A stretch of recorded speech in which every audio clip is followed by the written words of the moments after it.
主要平安。今日咧，我哋都係進入翻呢個腓立比書嘅呢個信息嘅分享。基督徒咧同埋非基督徒咧有冇咩唔同咧？有冇咩分別咧？基督徒咧同埋非基督徒咧都係活喺呢個世界上，大家咧都一樣啦，係需要衣食住行各方面嘅供應。大家咧都要翻學，大家咧都要咩啊？翻工係嘛？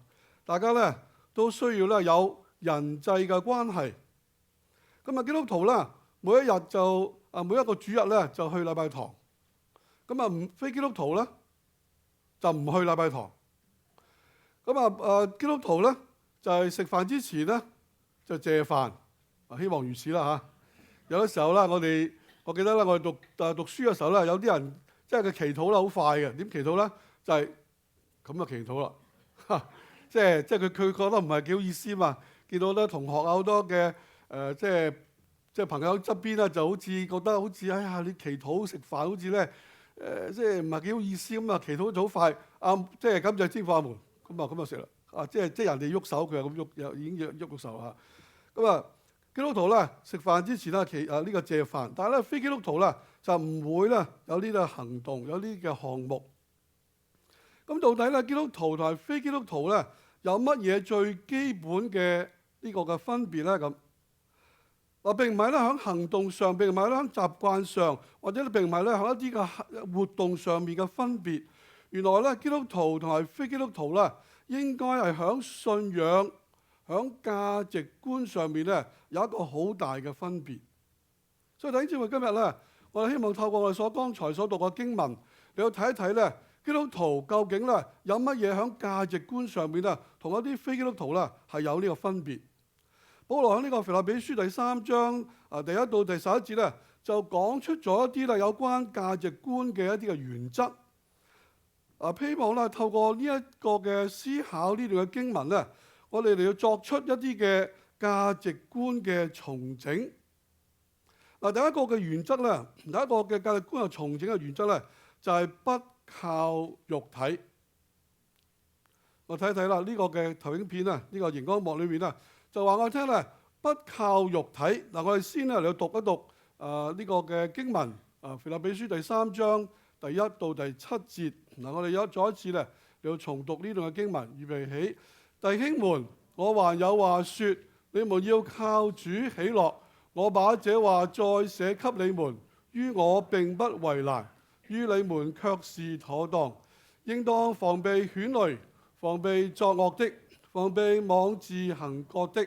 因為真受割禮的，乃是我們這以神的靈敬拜，在基督耶穌裏誇口，不靠着肉體的。其實我也可以靠肉體，若是別人想他可以靠肉體，我更可以靠着了。我第8天受割禮，我是以色列族便雅憫支派的人，是希伯來人所生的希伯來人。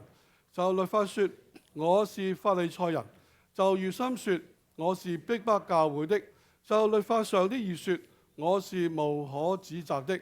只是我先前以為與我有益的，我現在因基督都當作有損的。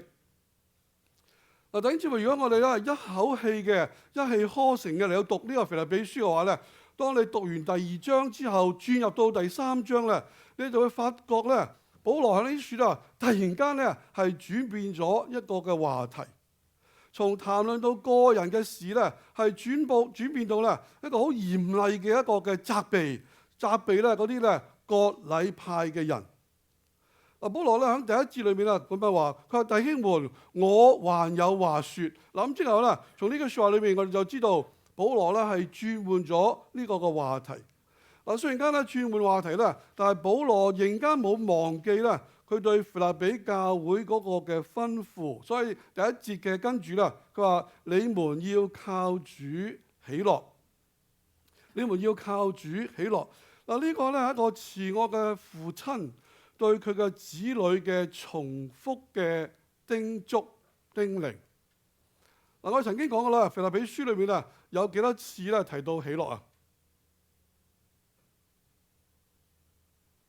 嗱，原來咧整個嘅新約聖經咧，大概有成70次咧係提到喜樂呢個字。咁腓立比書呢一卷書咧係提咗幾多次啊？17次。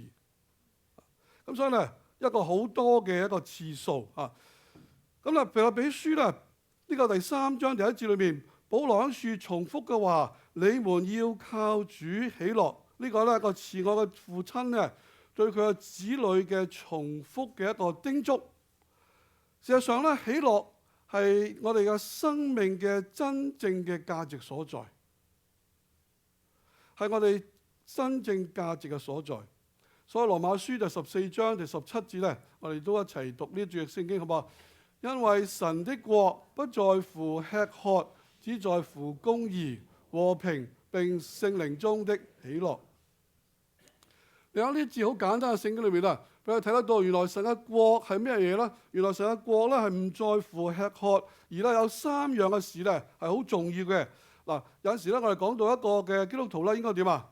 要我哋嘅生活行事咧，我哋應該榮神點啊？益人，跟住咧唔識講啊？嗱，好多時咧喺環教裏面都講到呢2樣嘅。嗱，做基督徒咧，我哋榮神益人啦。咁原來第3個咧係叫福己。嗱，今日咧我教大家咯，榮神係嘛，益人福己，再你一齊做一個動作嘛，榮神益人福己。嗱，原來咧呢個3樣嘢咧都係我哋所要強調嘅。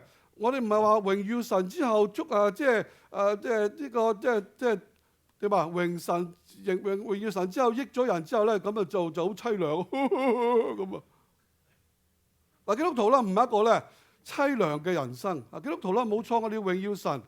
嗱，實際嚟講啦，如果你即係講到呢個 Westminster 嗰個嘅即係呢個 confession 啦，呢個 catechism 啦，原來咧基督徒咧係 the end of 即係 the reason 咧，神造人嘅目的啦，係要人啦去榮耀佢，同埋咧點啊？要永遠嘅享受神。OK， 所以咧我哋要唔單止 glorify God and enjoy Him forever， 我哋咧要享受我哋嘅神。所以喺呢書咧，羅馬書第14章第17節裏面話咗有3樣嘅事，神國裏面有3樣重要嘅事：公義、和平同埋呢個嘅咩啊？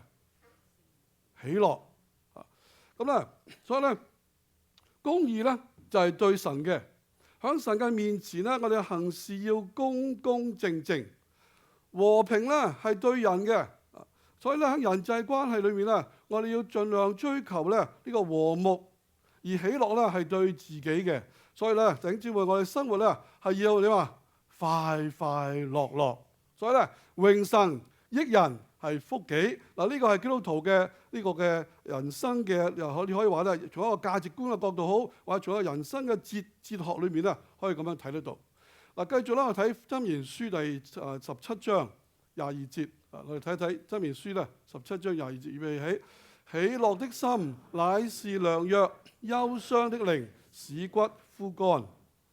好明顯啊！俾我睇到，原來呢個喜樂嘅心咧係良藥啊！俾我睇到基督徒啦，我哋應該學習咧去喜樂啊！喜樂咧係因為咧喜樂嘅心咧係良藥。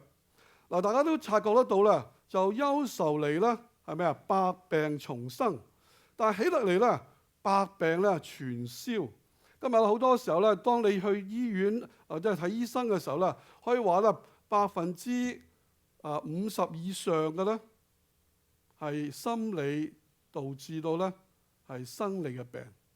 一個嘅學名叫做 psychosomatic disease， 即係 psycho 即係心理啦 ，somatic 即係 body，psychological and physical disease。好多時咧，我哋嘅心理就影響到我哋嘅生理。所以喜樂係呢個咧，喜樂咧係良藥，喜樂嘅心咧乃係良藥。所以喜樂咧係健康素，唔單止咧對我哋嘅身體同埋靈性咧都有好處，甚至咧對教會咧都係咁樣。保羅話咧，於你哋卻係妥當。原文聖經咧就話對你哋嚟講咧係完全嘅保障，係一個 safeguard，係一個 safeguard， 係一個咧好安全嘅事。你哋要喜樂，因為咧呢個係妥當嘅，因為咧一個完全嘅保障。嗱，當教會弟兄姊妹我哋都喜樂嘅時候咧，教會咧就少咗好多嘅咩啊？怨言啊！嗱，好多時咧發怨言係咩啊？因為冇喜樂啊嘛，因為咧好多不滿啊嘛。咁所以咧，當我哋唔喜樂嘅時候咧，好多嘅怨言。但係如果弟兄姊妹都喜樂嘅時候，大家咧都笑口噬噬嘅話咧，嗱，大家一齊笑好嘛？笑下啦！嗱，咁樣講啊，即係好似其實整大家笑咁啊，好慘㗎嚇。但係咧，如果你從心裏面咧帶出嚟嗰種嘅喜樂嘅會心微笑啦，弟兄姊妹，當我哋都感謝神，都嚟到去為着教會嚟到去獻上感恩嘅時候，大家都喜樂嘅時候，教會係點啊？教會就少咗好多嘅怨氣，好多嘅怨言、意見不合嘅毛病。所以咧，教會信徒咧，當我哋喜樂嘅時候，能夠叫教會更加合一，免去咗消極同埋咧分裂。咁保羅咧轉變話題嘅時候咧，呢個甚至咧轉變咗嗰個語調，從溫和嘅同埋親切嘅語調咧，係轉移咧係成一個好猛烈、好嚴肅嘅一個警告嘅説話。第二節話，保羅話應當防備犬類，防備咧作惡嘅，防備妄自行國嘅。嗱，喺全卷嘅呢個腓立比書裏邊啊，差唔多可以話咧，呢一節聖經係最即係保羅好似咧係最肉緊嘅、最緊張嘅一句啊。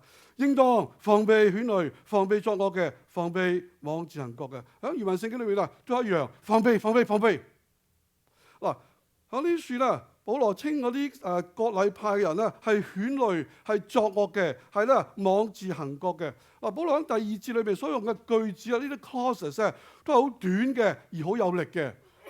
防備，就係三句啊，重複嘅嚟到講到。而家呢個對割禮派嘅人嘅稱呼咧，保羅用翻譯做英文咧3個 K 字開始。呢個咧 kunas、kakus 同埋咧 kakotonen 啊，即係防備，即係有似咁啊！嗱，嗰種嘅設計咧，就係講到嗰種嘅嚴，即係嗰種嘅即係好似好緊張、好肉緊嘅，同埋好嚴肅嘅一個嘅意思。每一句説話都以防備呢個 beplete 呢個字咧，呢個命令語咧就開始，可以見到保羅對呢個異端嗰個態度係非常嘅嚴肅。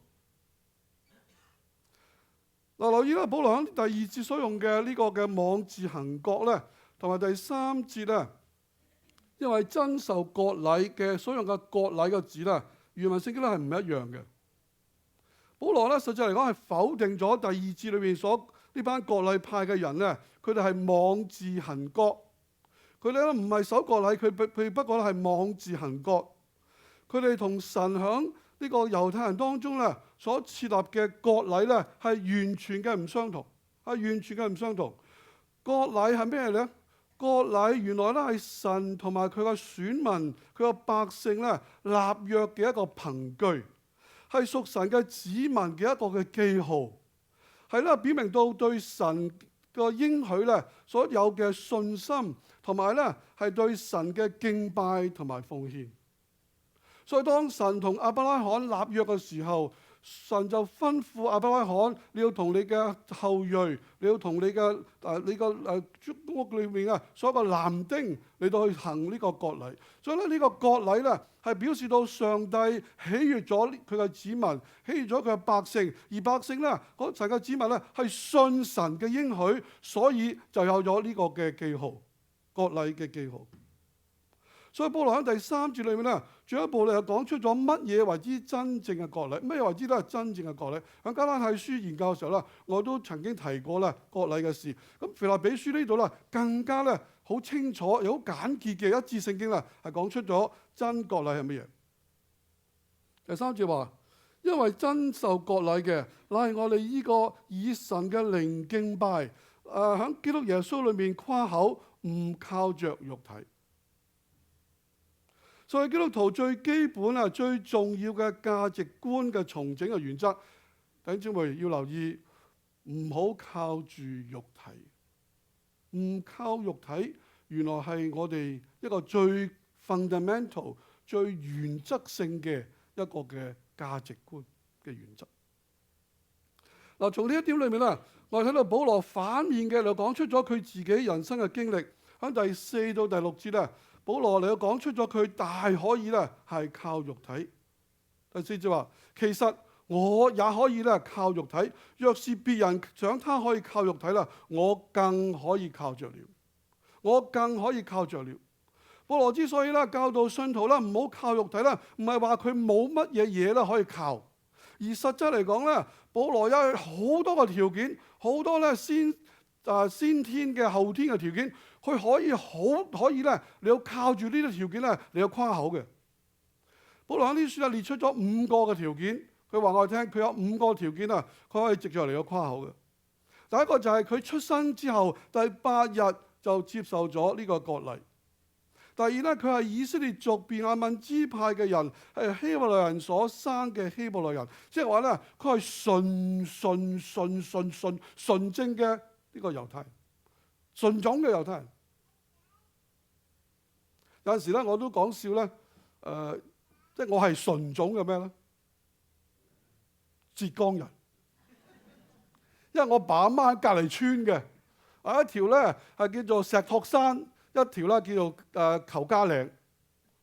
嗱，我哋講我鄉下話叫徐過嶺，咁啊你冇聽到好似講錯口嘛？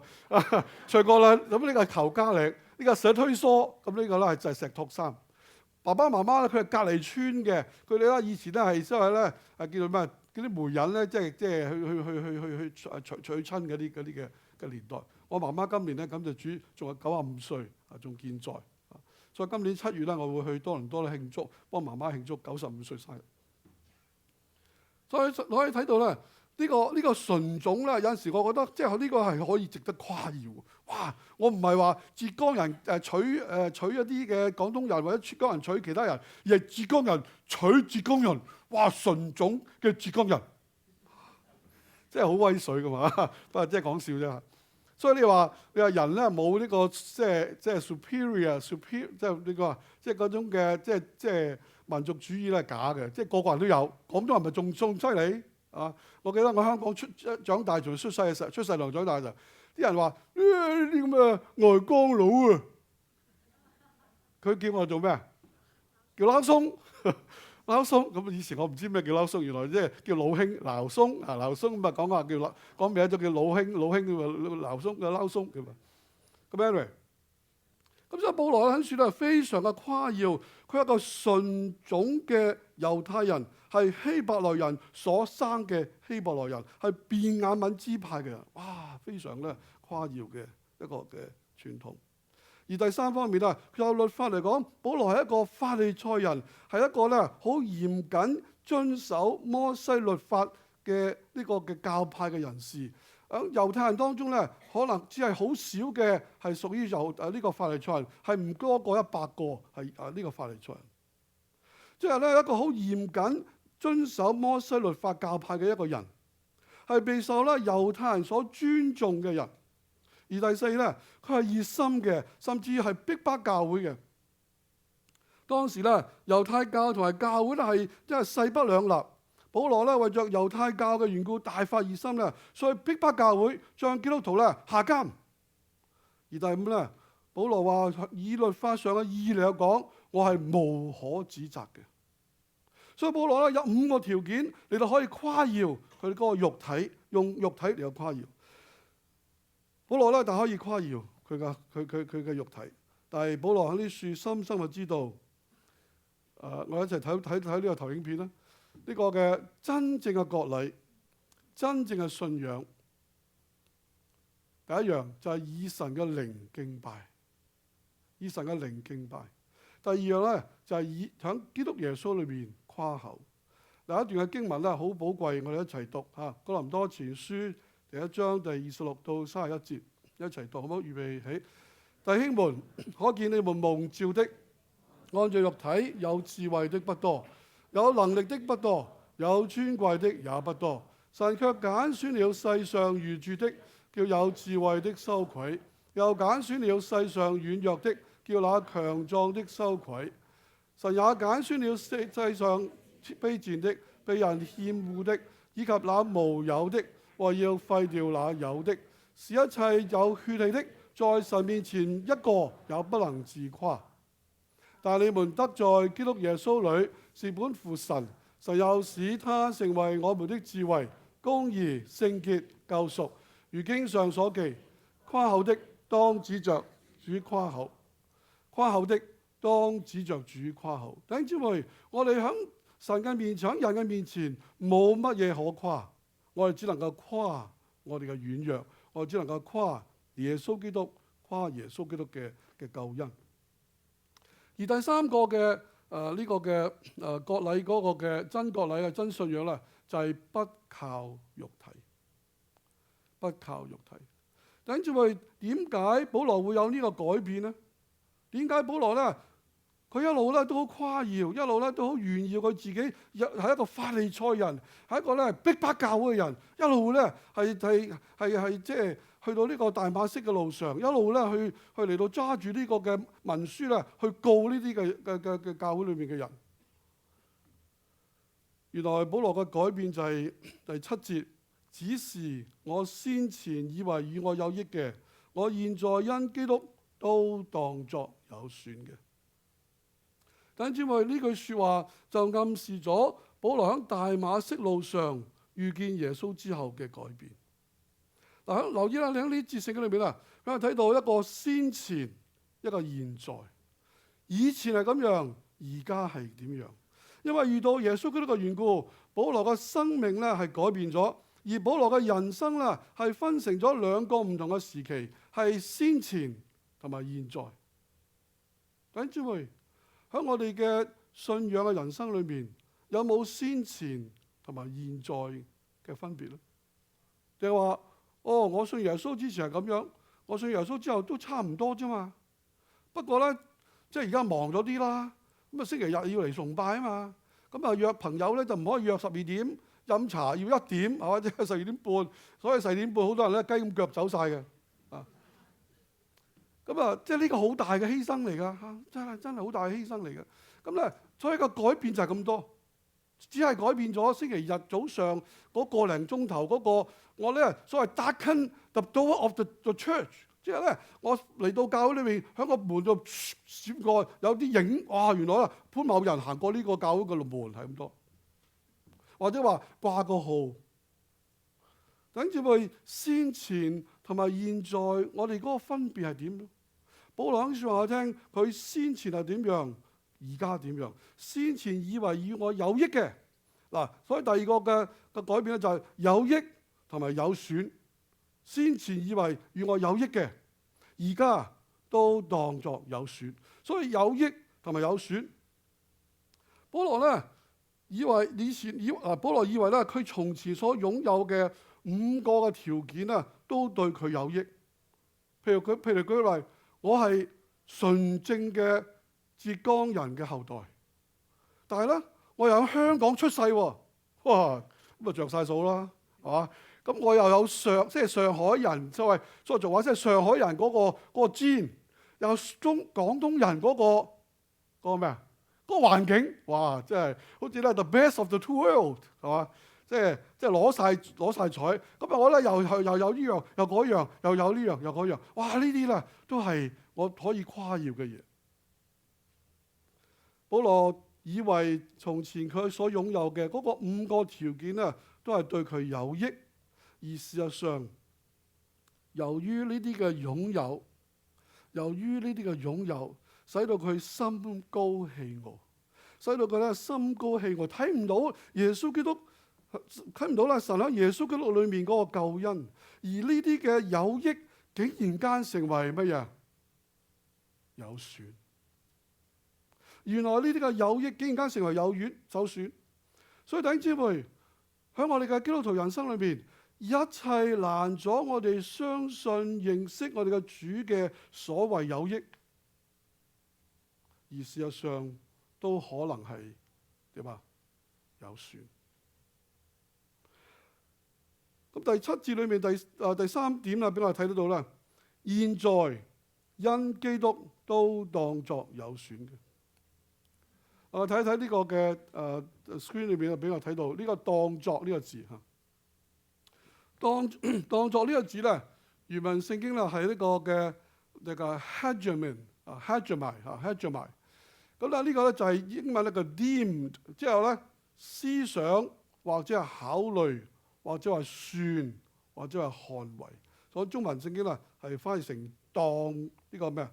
當作呢個咧個完成式一個 perfect tense， 意思就話咧，保羅經過咗深思熟慮，保羅咧經過好長時間嘅思考，好長時間嘅考慮、計算同埋看為同埋當作，最後作出嘅決定。所以從呢一點俾我睇到咧，當主耶穌基督進入到我哋嘅人生嘅時候，我哋對人生嘅一切嘅睇法有冇作出一啲嘅判斷？我哋對人生嘅價值觀咧，會唔會做一啲新嘅評估咧？抑或係依然故我，以前咁樣，今日有乜分別啫？信耶穌啫嘛，信耶穌啫嘛，有乜分別啫？冇啊，咪至多咪食飯之前祈下禱咯，噏兩句咯，啊！弟兄姊妹，我哋信咗主之後，喺我哋嘅人生嘅裏面，有冇乜嘢嘅價值觀嘅一個重估咧？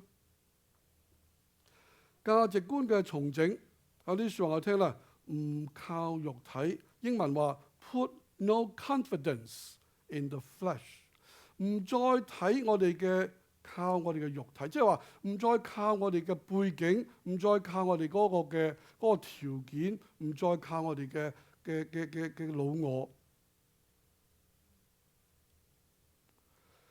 而第二個原則咧就係跟住落嚟啦，第二個咧就係要得着基督，要得着基督。我哋睇第8到第11節。不但如此，我哋一齊讀嘛，預備起。不但如此，我也將萬事當作有損的，因我已認識我主基督耶穌為至寶。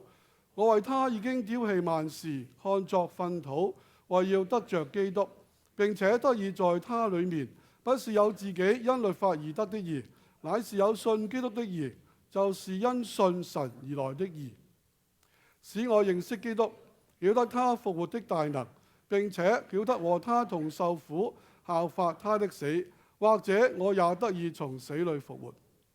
睇住我呢一段嘅經文咧，唔容易讀嘅。當我哋讀嘅時候，哇，好容易，即係讀嘅時候好易讀嚇，咁啊咁讀咯，係嘛？但係當我一齊思考嘅時候，當我一路預備嘅時候，我就好覺得咧，哇！呢啲經文根本上點去解啊？點去學啊？點去做出嚟咧？咁啊呢個感謝主，呢個係保羅自己做噶嘛，係嘛？保羅可以做啦，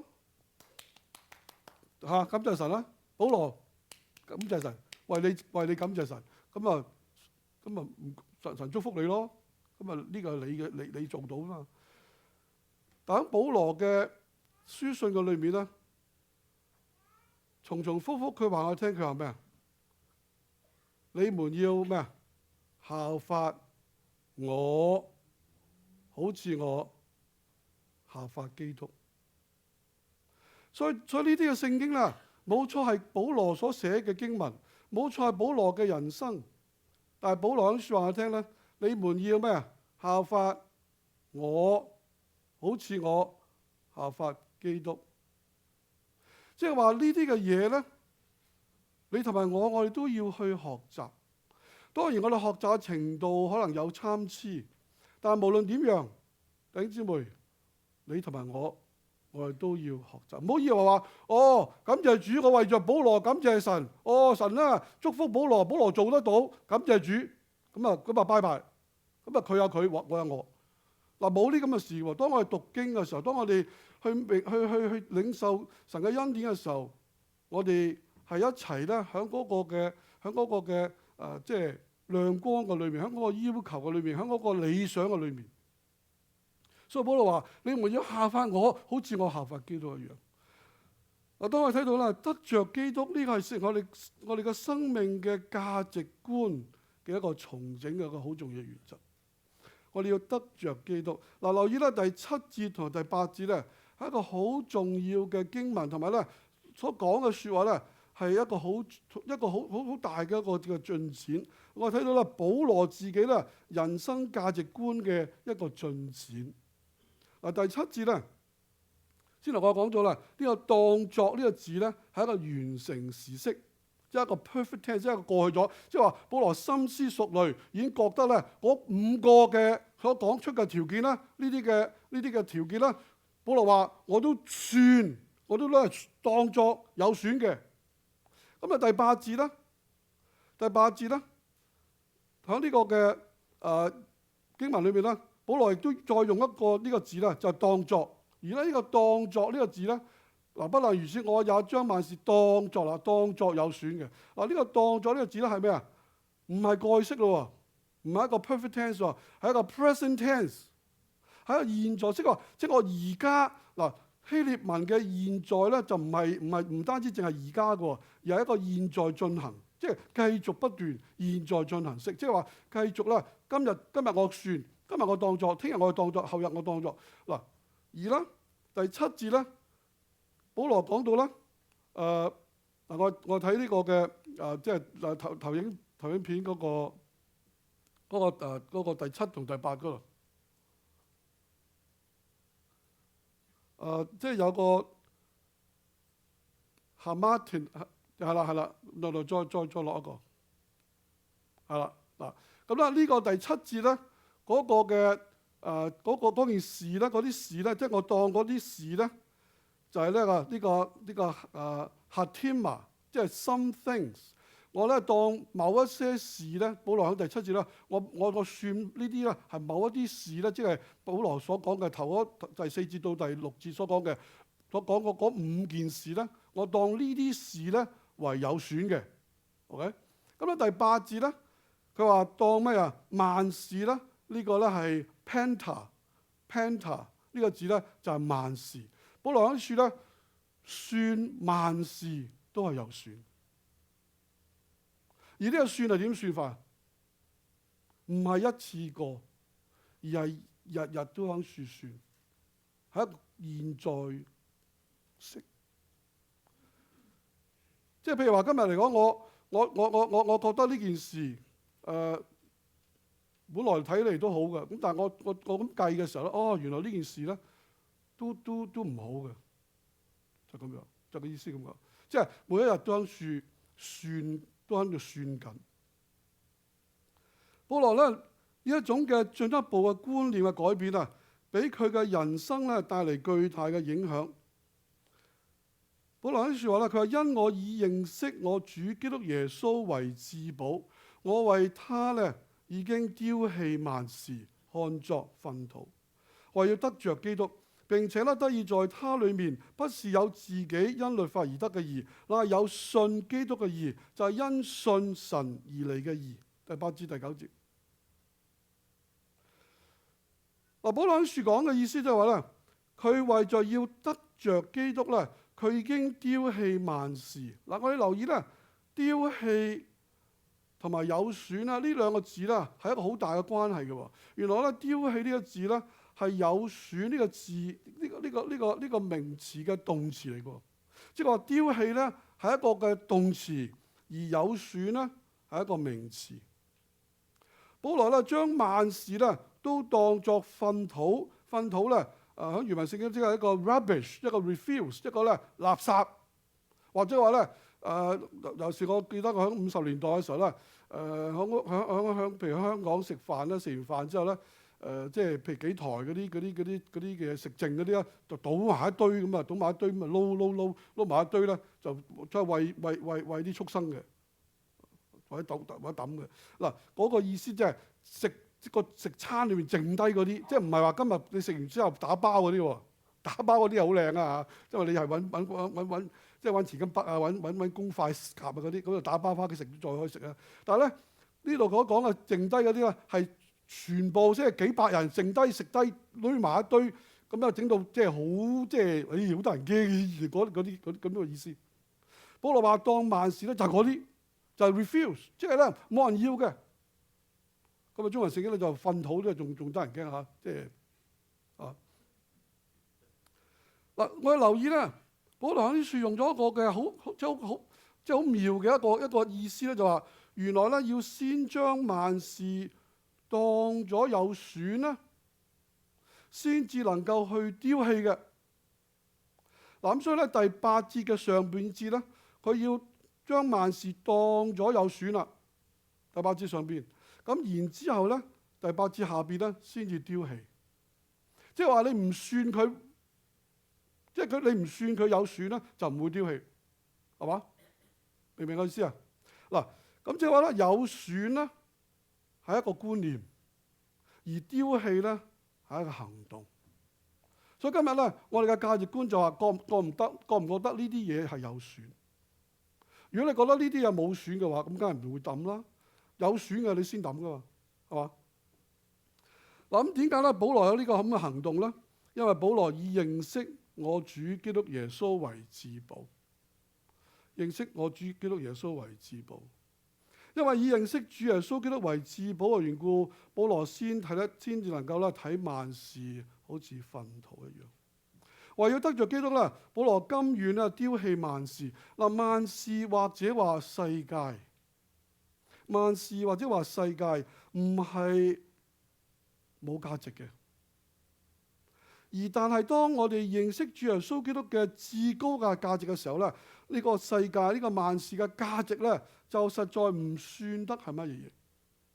而實際咧，好多時候萬事或者呢個世界咧，係會影響，係會阻礙咗我哋去認識主耶穌基督。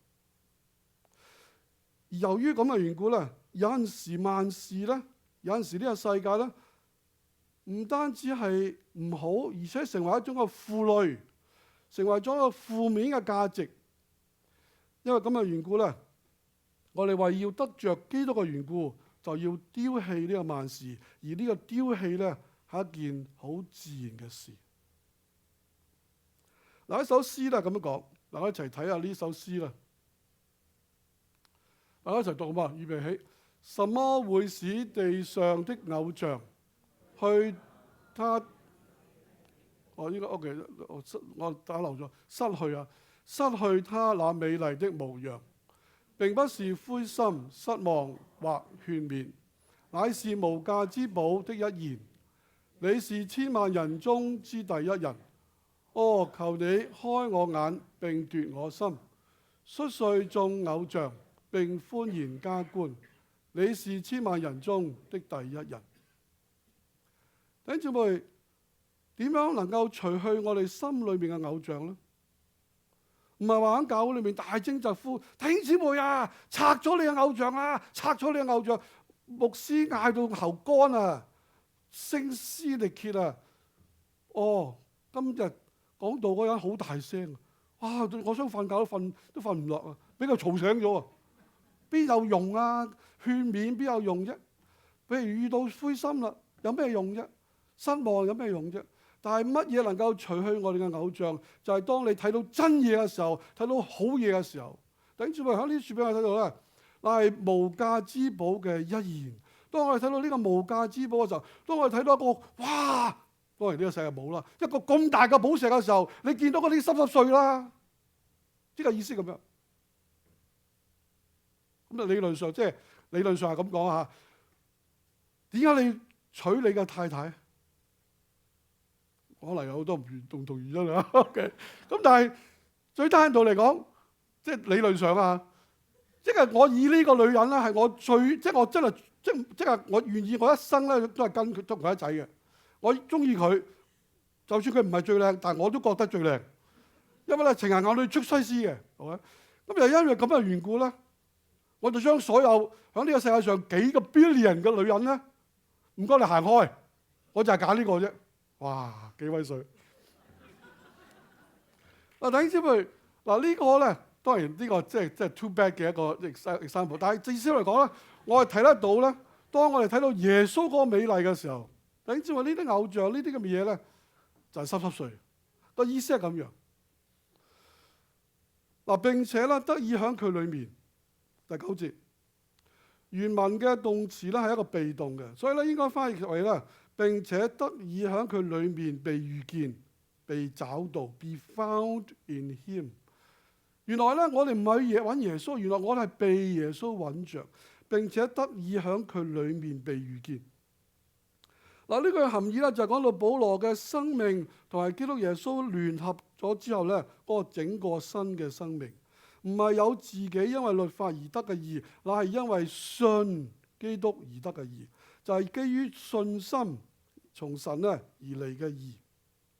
嗱，保羅喺處咧重新嘅嚟到去講明咧，唔係靠肉體遵守呢個律法行國禮咧而要得到嘅義，乃係完全係因為信耶穌嘅救恩嘅功效，從而咧得稱為義。咁啊，當然詹牧師咧就成日都同我哋講到咧，唔係 Lordship Salvation， 唔係咧呢個耶穌為主嘅呢個救恩。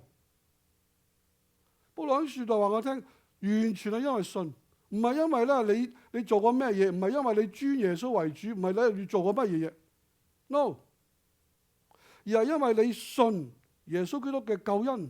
就係咁樣，完全係因信耶穌嘅救恩嘅功效，從而得稱為義。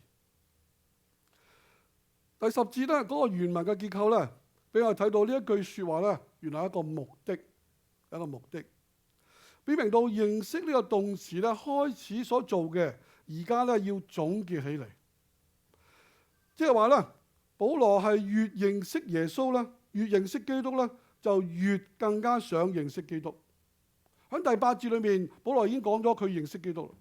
咁喺10節裏面咧，佢就再講認識基督。換句話講啦，喺第10節所講嘅追求認識嘅咧，比喺第8節所講嘅認識咧，已經係更加深入咗一層嘅經歷。等知唔知你信耶穌幾多年啊？你信耶穌嗰年到而家嚟講，有冇深入過啊？保羅喺書咧第8節到第10節咧，原來佢話我因為認識耶穌嘅緣故，我當呢啲嘢咧都係垃圾，咁啊已經好巴閉噶咯，係咪？咁就去到第10節嘅時候咧，保羅話我認識耶穌啦，我要曉得咧耶穌基督嗰個復活嘅大能，要咧嚟到去嚟到同佢咧一齊受苦，嚟到去學習咧耶穌嘅呢個死。保羅解釋咗咧，佢對基督耶穌咧進一步嘅認識就係要曉得耶穌基督復活嘅大能，並且曉得和他同受苦，效法佢嘅死。所以呢個第8節所講嘅認識咧，只係一個好似講起嚟啦濕濕碎嘅認識，而對我嚟講咧，哇，已經係一個好犀利，哇，竟然間認耶穌嘅緣故，連當萬事都好似垃圾一樣。好似我先係話呢個唔容易解釋嘅，呢個唔容易做。我哋冇一個人做得到，所以後文下一次阿朱牧師要講啊，所以我唔係以為自己已經得着噶嘛。下文就繼續講呢樣嘢。不過咧，就算佢唔得着都好啦，佢起碼佢喺呢樹話我聽，佢得緊啦，係嘛？佢未得晒啫嘛。弟兄姊妹，保羅唔單止願意為基督丟棄萬事，佢更加願意曉得基督復活嘅大能，呢個大能咧係喺耶穌嘅死同埋受苦當中彰顯出嚟。喺我自己牧養嘅經歷裏面咧，即係我都曾經咧揩過少少咧，揩過、黏過、舔過呢個嘅味道。就係當我自己侍奉嘅日子裏面，喺加拿大啦嚇，係好傷心、好失意嘅時候。我經歷到我同耶穌一齊死咁樣。當時教會好多嘅責任，好多嘅壓力，好多嘅甚至咧好多嘅即係埋怨或者指控。但係當時咧，我喺神面前，我自己學習就話耶穌基督受苦受死。當我喺度默想耶穌受苦受死嘅時候，我就突然間就發現到啊，感謝神，耶穌會復活㗎。耶穌會復活㗎，咁我當時咧喺嗰個咁嘅好似咧焗嗰隻咩爐啊，揸啲爐嘅咩爐啊，喺度估嘅時候，喺度我話神啊，雖然間我今日好似咧真係苦不堪當嚇，我流淚就好似當洗面咁樣，但係我感謝耶穌，因為耶穌會復活嘅。所以我諗到一個出路，諗到一條嘅出路，所以感謝主，我係會復活嘅。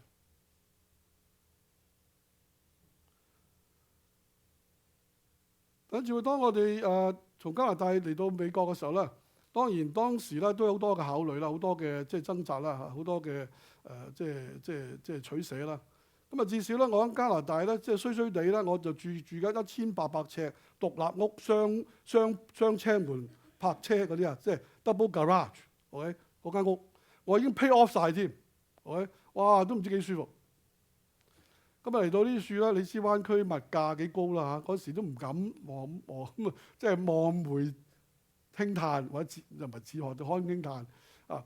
咁啊呢個係其中一個少少嘅即係取捨啦啊，即係咁啊仲更加大嘅取捨咧就係嗰時大女讀緊大學，妹妹14歲半。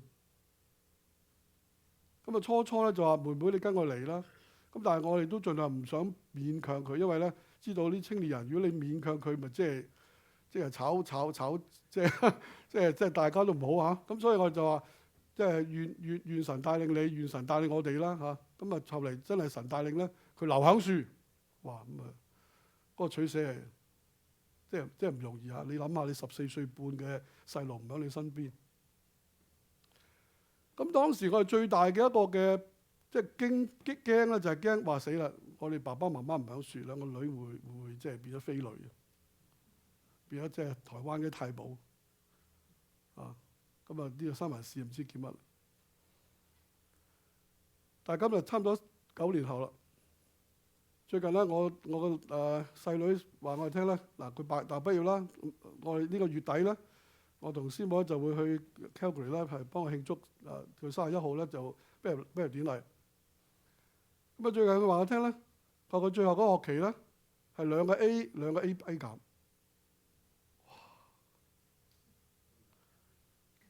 哇！我諗下，如果我響加拿大同佢一齊即係谷佢讀書咧，可能佢2個 B 2個 C 都唔定。咁啊 anyway， 不過即係神嘅恩典。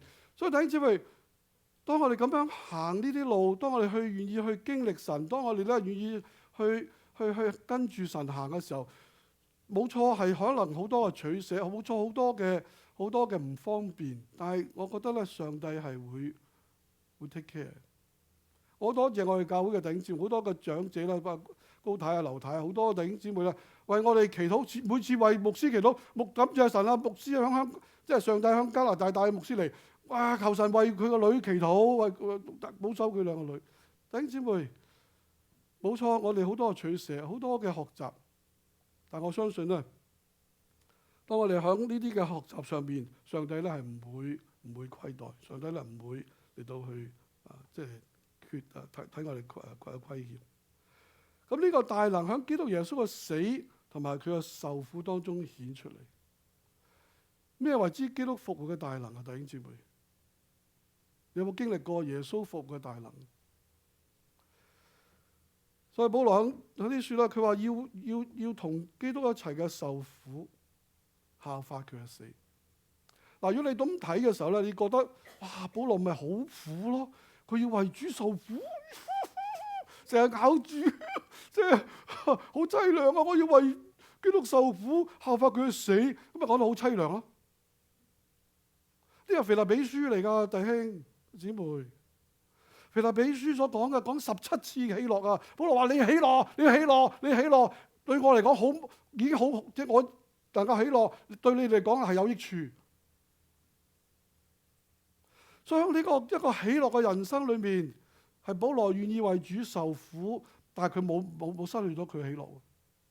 保羅學習耶穌嘅死，佢冇失去咗佢嘅喜樂。嗱，喺第4章嘅時候，遲下我哋分享嘅時候咧，講到保羅嗰個滿足嗰種嘅知足。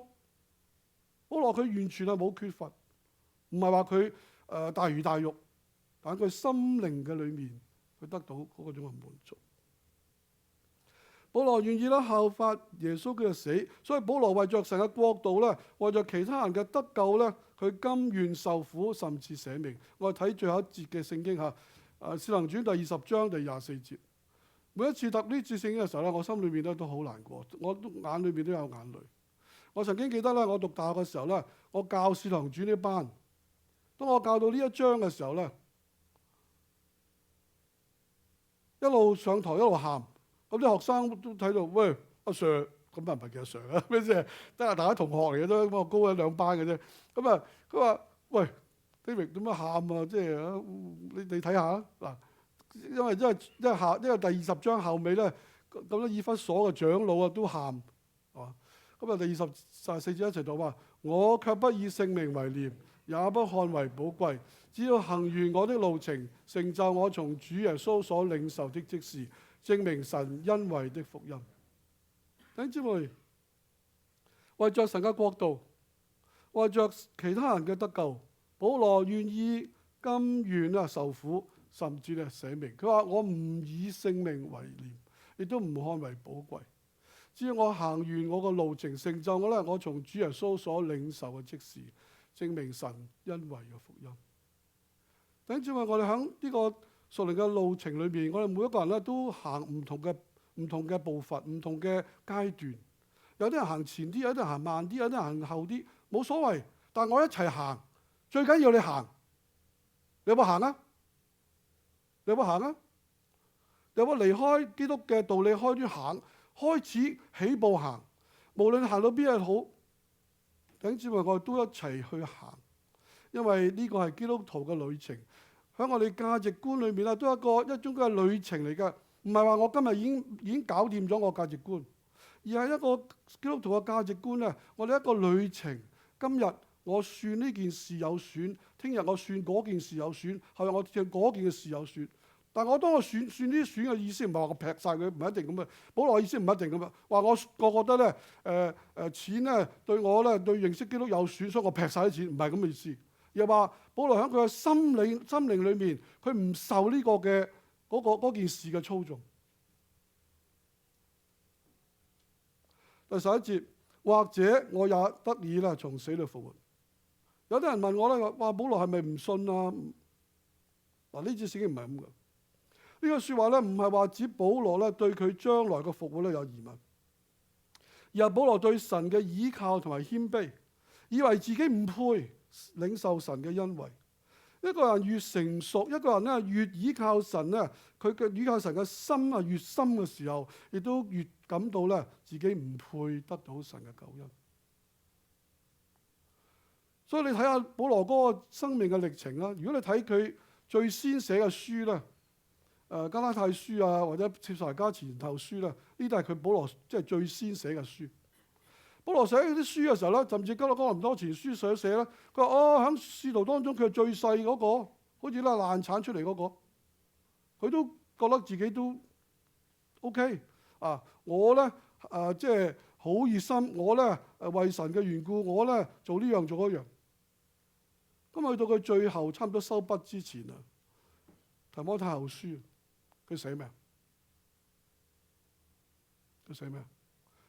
弟兄姊妹，喺罪人當中，我係咩？我係罪魁。佢覺得自己啊，喺罪人當中係罪魁啊！如果你係保羅啊，你做咗為咗耶穌基督，已經即係東西戰喎，即係周圍去走啊，周圍宣教咗成20-30年啊！到嗰個時候咁威猛、咁風光嘅時候，你會話你係自己係罪魁 ？Come on， 你嗰啲冠冕都戴唔切啦！但係保羅竟然間話喺罪人當中，我係罪魁禍首。弟兄姊妹，呢個就係基督徒人生嘅一個嘅進步，就係呢個保羅嘅價值觀嘅一路嘅進步。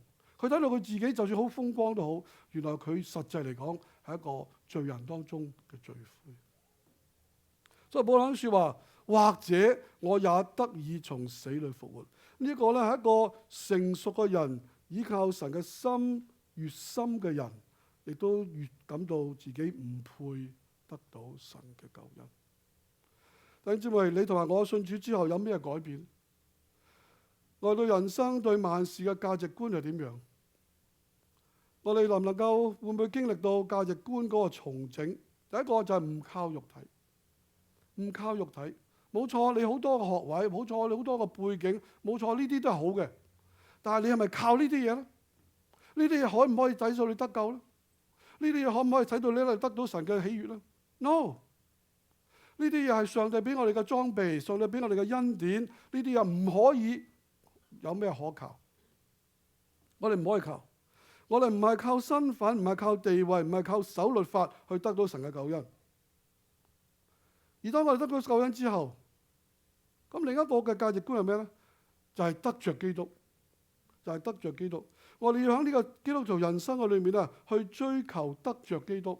點樣得着都好，每一個人行嘅路都唔同，每一個人嘅步伐都未必相同，但係我哋嘅目標就係一樣，就係要得着基督。為乜嘢緣故你活喺呢個世界上？為咩緣故咧？我哋喺呢個工作上咧嚟到把平，嚟到搏即係並搏，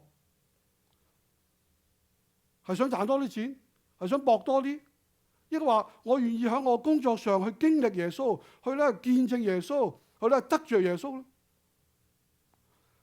點解你讀書啊？等住你讀書嘅方式，可唔可以因為讀書嘅方式裏面去經歷耶穌咧？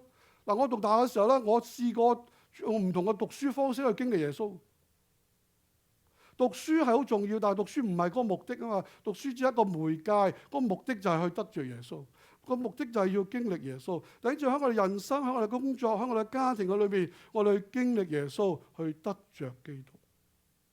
我再講，我哋每一個人行嘅路唔同，每一個人嘅階段都唔同，每一個人嘅奮鬥都唔同。但係我哋最緊要就朝住一個價值觀嘅目的，就係得着基督。弟兄姊妹，你信咗耶穌幾耐？你有冇開始行？你有冇開始跑？你有冇開始嚟到去離開基督道理嘅開端，一路咧向前？我哋唔係靠肉體，我哋繼續去願意得着耶穌基督。弟兄姊妹，呢個係我哋價值觀嘅重整。你願唔願意重整你嘅價值觀？我同心祈禱。天父啊，我哋睇到保羅嘅人生，我哋真係唔敢去同佢一齊傾，唔敢去同佢比較。但係主啊，我哋知道呢個榜樣擺喺我哋面前，呢個唔係一個花樽，呢個唔係一個好似一個牌坊擺喺前面。原來呢個係好似保羅話，我哋要學習佢，好似佢學習耶穌基督一樣。原來將你嘅心意就係我哋每一個人，我都應該學習耶穌，學習保羅，學習耶穌嗰種嘅榜樣。我哋都知道我哋唔得，我哋都知道我哋爭好遠。但係主啊，無論點樣，求你都俾我哋有一個樂意嘅心，有一個立志嘅心。從今日開始，第一樣我哋唔靠肉體，唔靠我哋嘅背景，唔靠我哋嘅學位，唔靠我哋嘅嗰啲嘅才幹，因為呢啲嘅嘢只係上帝俾我哋裝備我哋，要我哋點啊？要我哋去得着基督。呢啲嘅嘢係成為我哋嘅裝備，成為我哋去得着基督嘅一啲嘅推動。主啊，俾我哋喺你面前，喺我哋人生裏面，喺我哋嘅讀書、工作、家庭，呢啲都唔係 end in it themselves， 呢啲只係一個嘅媒介，呢啲 means to an end。而呢個 end 呢個嘅目的就係得着基督，就係我哋基督徒所成日講嘅榮神益人。但係我哋求主都俾我哋能夠學習福己，榮神益人福己。願意主啊，你喺我哋人生當中幫助我哋再一次重整我哋人生嘅價值觀。聽我祈禱，奉主耶穌名求。